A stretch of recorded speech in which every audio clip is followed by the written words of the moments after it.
नमस्कार दोस्तों, स्वागत है आपका यूट्यूब चैनल एबी टेक में। आज है 10 जुलाई 2022 और जान लेते हैं आज की महत्वपूर्ण खबरें जो आज के प्रमुख समाचार पत्रों पे छाई हुई हैं। सबसे पहली अपडेट यहाँ पर इलाहाबाद विश्वविद्यालय के पाठ्यक्रमों को लेकर के, एडमिशन को लेकर के लिखा है कि इलाहाबाद विश्वविद्यालय के 54 पाठ्यक्रमों में सबसे ज़्यादा विधि के पाठ्यक्रमों को लेकर क्रेज है। स्नातक प्रवेश परीक्षा की आवेदन प्रक्रिया पूरी होने के बाद सामने आए आवेदनों ने इस पर मुहर लगा दी है। सबसे ज़्यादा मारामारी बीएड पाठ्यक्रम में प्रवेश को लेकर के है। इलाहाबाद विश्वविद्यालय के परंपरागत और प्रोफेशनल पाठ्यक्रमों में प्रवेश के लिए 11 जून से आवेदन शुरू हुए थे। 8 जुलाई को आवेदन प्रक्रिया पूरी हो गई है। आवेदनों में एलएलबी ऑनर्स सबसे आगे है, पर दावेदारी में चौथे नंबर पर है। प्रोफेशनल कोर्स की ओर युवाओं का रुझान बढ़ा है। तो यहाँ पर आप लोग देख सकते हैं कितने किस विषय में अभ्यर्थियों ने आवेदन किए। एलएलबी ऑनर्स की 1125 सीटें हैं, 9194 आवेदन आए हैं। बीएड में 188 सीटें हैं और 3141 दावेदार हैं। इस तरीके सभी विषयों में कितना कंपटीशन है, कितनी सीट है, कितने दावेदार हैं, इसके बारे में पूरा डेटा यहाँ पर दिया गया है। बढ़ते हम लोग यहाँ पर अगली अपडेट की तरफ। यहाँ पर देखिए लिखा है कि 8000 राजकीय शिक्षकों का मांगा वेतन बंद रखेंगे स्कूल।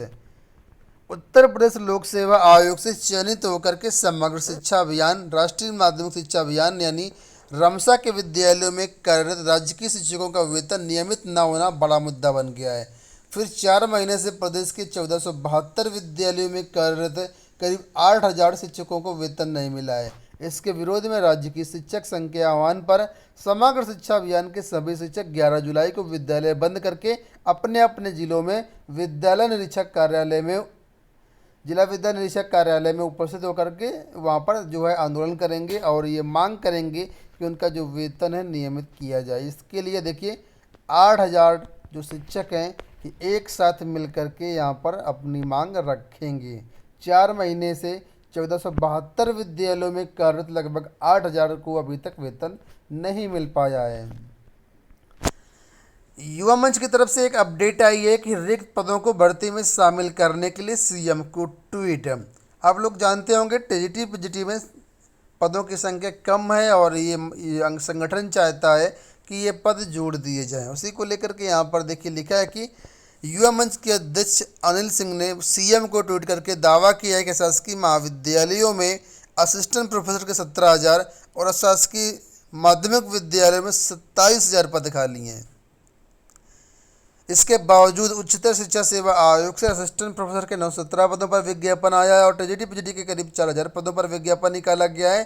तो जो भी रिक्त पद पड़े हैं उनको मौजूदा विज्ञापन में शामिल किया जाए।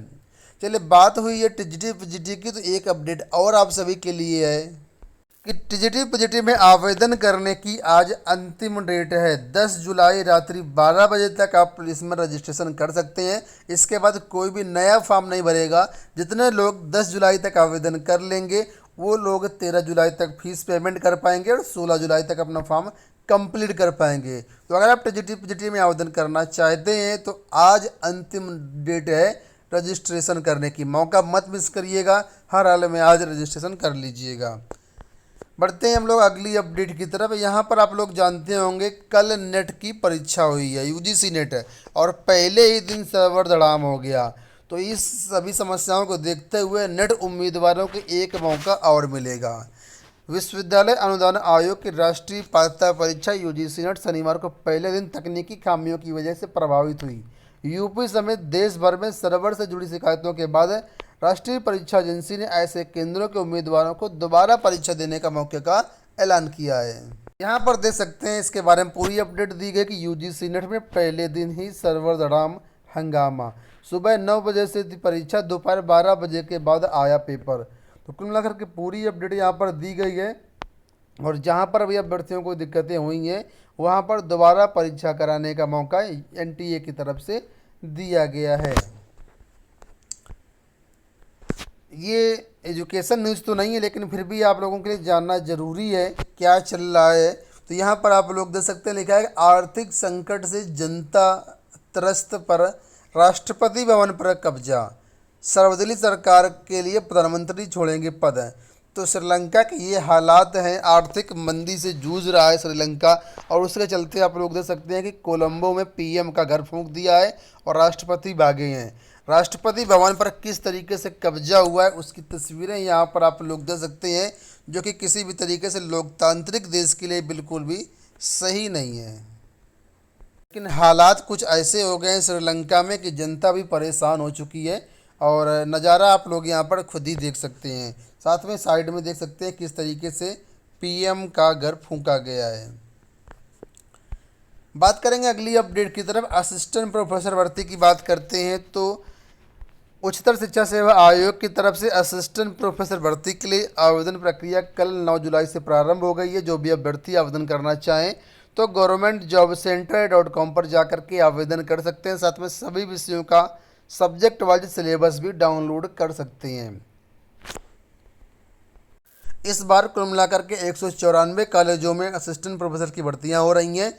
अगर आप कॉलेज वाइज लिस्ट देखना चाहते हैं तो ऑफिशियल नोटिफिकेशन में पूरी कॉलेज वाइज लिस्ट अवेलेबल है, किस किस कॉलेज में किस वैकेंसी, कौन सी वैकेंसी है और किस कैटेगरी के लिए वैकेंसी, सारा डेटा नोटिफिकेशन में आपको मिल जाएगा। प्रदेश में देखिए एक और नई भर्ती होने जा रही है। लिखा है कि प्रदेश में 190 PHN ट्यूटर की होगी भर्ती, 35,000 मानदेय। तो यूपी में nursing training centre, lady health visitor यानी LHV ट्रेनिंग सेंटर व स्वास्थ्य विभाग कार्यकर्ता यानी ANM ट्रेनिंग सेंटर में युवाओं को बेहतर ढंग से प्रशिक्षण देने के लिए पब्लिक हेल्थ नर्स यानी PHN ट्यूटर के 190 पदों पर भर्ती की प्रक्रिया शुरू कर दी गई है। राष्ट्रीय स्वास्थ्य मिशन उत्तर प्रदेश ने भर्ती के लिए विज्ञापन जारी कर दिया गया है और ऑनलाइन आवेदन फॉर्म लिखा है कि जुलाई 20 तक आप इसमें आवेदन कर सकते हैं। 20 जुलाई आवेदन करने की लास्ट डेट है। PHN ट्यूटर को प्रति महीने 35,000 रुपये मिलेंगे। अभ्यर्थी वही आवेदन कर सकेंगे जिनकी 1 जुलाई को आयु 40 वर्ष से अधिक नहीं है। अभ्यर्थी की शैक्षिक योग्यता BSc नर्सिंग के साथ कम से कम 3 वर्ष अस्पताल में लेबर के रूप में कार्य का अनुभव या फिर MSc नर्सिंग के साथ कम से कम 2 वर्ष अस्पताल में लेबर के रूप में कार्य करने का अनुभव होना चाहिए। अभ्यर्थी यूपी नर्स या मिडवाइफ काउंसलिंग में नर्स या मिडवाइफ के रूप में पंजीकृत भी होना चाहिए। तो कुल मिलाकर के ये नई भर्ती है जो संविदा के आधार पर यहाँ पर हो रही होगी और 35,000 रुपये मानदेय मिलेगा। पैरामेडिकल कर्मियों को लेकर के अपडेट है कि पैरामेडिकल कर्मियों के 41% पद खाली हैं। सरकारी अस्पतालों में मरीजों को बेहतर स्वास्थ्य सुविधाएं देने में पसीने छूट रहे हैं। पैरामेडिकल कर्मियों के 41% पद खाली हैं। सरकारी अस्पतालों में हर दिन 3 लाख मरीज OPD में डॉक्टर को दिखाने आते हैं। औसतन 1,500 घायल लोग ट्रामा सेंटर में भर्ती हो रहे हैं। पद रिक्त होने से अस्पताल में इलाज कराने जा रहे मरीजों को पैथोलॉजी जांच और बेहतर उपचार करना कठिन हो रहा है। तो यहाँ पर देखो अपडेट है कि प्रदेश के सरकारी अस्पतालों में नर्सिंग संवर्ग के कुल 9,665 पद खाली हैं। इसमें से 5,728 पद ही भरे हैं और करीब 3,937 जो पद हैं वो खाली चल रहे हैं। तो इन पर भर्तियां कब होंगी इसके बारे में फ़िलहाल कोई विशेष अपडेट नहीं है, लेकिन यहाँ पर ये दिया गया है कि लैब टेक्नीशियन के भी करीब 26% पद खाली चल रहे हैं। जब पद खाली है सरकार को इन पर भर्तियां करनी चाहिए जल्दी से जल्दी।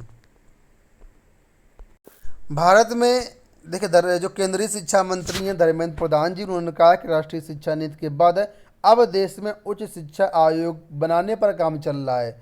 शिक्षाविदों की इस दिशा में पहल के साथ अपने जरूरी सुझाव भी देने चाहिए। अखिल भारतीय शिक्षा समागम के अंतिम दिन उन्होंने देश भर के शिक्षाविदों से कहा कि हमें भारत के एकलव्यों को ढूंढ करके निकालना होगा। कुल मिलाकर के भारत में उच्च शिक्षा आयोग गठन की प्रक्रिया शुरू है, इस पर काम चल रहा है।